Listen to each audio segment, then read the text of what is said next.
to Communications Results, the vidcast for Friday the 3rd of July 2009. Four things that I want to talk about today.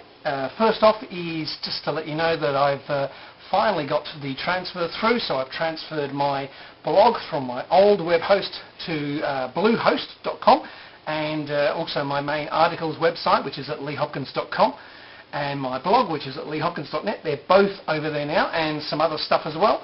And I'm very, very, very happy with the new Bluehost service. Not only was their customer support really helpful in getting me, enabling me to be able to transfer a whole lot of data from the old blog, but also just the transfer speeds and everything now is a lot faster.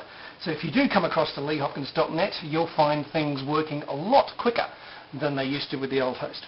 Okay, so thank you, Bluehost. Right, second thing that I wanted to talk about was, in fact, the IABC.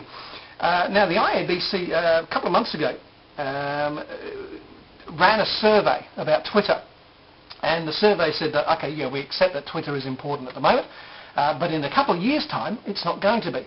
So that's quite an interesting response. Now, I'm interested to see how that survey tracks over time, because they are going to be tracking it over time.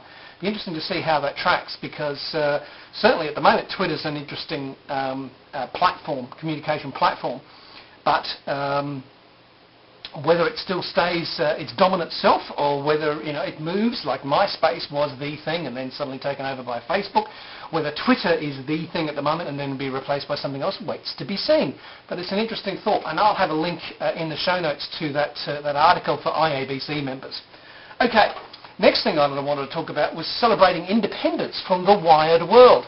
Now, Corey Trefiletti over at, where are we? It's Media Post. Has an interesting post about the fact that largely because of the ubiquity of the iPhone, it has pushed the wireless and Wi-Fi industry forward quite considerably. And so now Wi-Fi is just about everywhere, and if not, then you've got 3G with your phone. And so we're becoming less and less tied down to cables to connect to the outside world. We can just use Wi-Fi. Now, I admit that there is a speed difference between cable and using Wi-Fi, but that will, like mobile phones, that will change over time and get smaller and faster and cheaper. So I now use my iPhone for an incredible amount of stuff, and also I use my EPC when I'm out and about in the car if I'm not using my iPhone. My little EPC is just brilliant as a little netbook. So it'll be interesting to see over time if our reliance on cable technology changes, or whether we all move into a cableless, wireless world.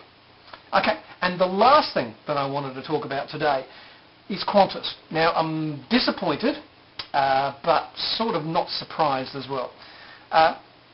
About a week or so ago, I posted about 3 customer service people in Qantas that I was really impressed with, who tremendous support. And I put it up there on my blog, and I haven't heard a thing. That was disappointing, that Telstra don't seem to be monitoring Qantas don't seem to be monitoring the outside world. Which it seems bizarre, because all the airlines are complaining that passenger numbers are falling and they're on hard times and everything. You'd think that they would want to try and keep the customers they've got. And I fly quite frequently. I'm hoping if I can get another 3 flights into Sydney before the 30th of September, I get my gold. I qualify for gold membership for a year, which means free entry into the Qantas lounge. Save me having to pay $600 or something stupid. So it makes sense for any business, let alone Qantas, to try and hold on to and turn into evangelists its existing customers. But it doesn't seem to be monitoring the outside world. I sent through Qantas.com, they've got a customer service thing, and I sent them, it's a form email, one of those dreadful things that I absolutely hate on websites, a standard fill in the form, and you've no idea where it's going to, you have not a clue, it could disappear into cyberspace. Well, today, a week later, I got a phone call as I'm driving along from one of these customer service people, customer service who answers these sort of form emails. And I said in my form email, check out my particular blog post and the link there to the blog post. And she said, oh, I can't access it, said the girl on the phone. And I said, why is that? And she said, well, because I can't access it. So I said, well, have you got internet access? And she said, well, yeah. And I said, well, it's a blog post. Have you got access to blogs? She said, well, no, I don't have access to blogs. This is the 21st century, and the customer support people don't have access to blogs. Oh, come on. So she said, well, can you cut and paste and send it to the thing? And I said yes at the time, but I'm thinking, no. Why should I have to go to all that trouble to try and sort out one of Qantas's problems if it doesn't want to listen? Qantas, pull your head and get your act together, for goodness sake. Now, I will cut and paste because I want those 3 people recognised.